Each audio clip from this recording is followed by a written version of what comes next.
To understand the horrors of the Third Reich, one must understand a simple, chilling truth. Adolf Hitler did not just want territory. He wanted the souls of his people.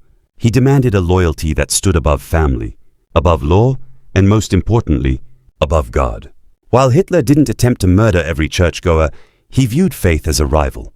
To him, the church was a threat the moment a believer chose their conscience over Nazi regulations. This is the story of those who refused to bow, the martyrs and the rebels of the cross. When the Nazis marched into Poland, the situation turned pitch black. The goal wasn't just occupation, it was the systematic destruction of the Polish spirit. To break the people, they targeted their heart, the church. Thousands of Catholic priests were rounded up like criminals. Their destination? Dachau. It was one of the first concentration camps, and it contained a specialized section, the priest barracks. Despite the starvation, the disease, and the crushing labor, hundreds of these men perished because they refused to stop leading their flock. Their faith was their crime, and their resilience was their sentence.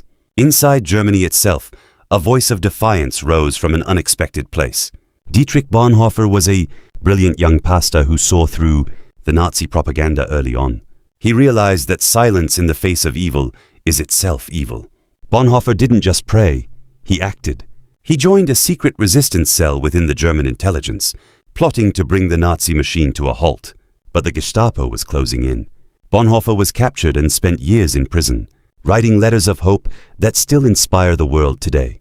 In a final act of cruelty, as the Allied forces were just days away from liberating his camp, the Nazis took Bonhoeffer to the gallows. He was executed just 3 weeks before Hitler's own suicide. He died a martyr, proving that the spirit can never be imprisoned. Then there were the Jehovah's Witnesses, small in number but immense in courage, because of their beliefs.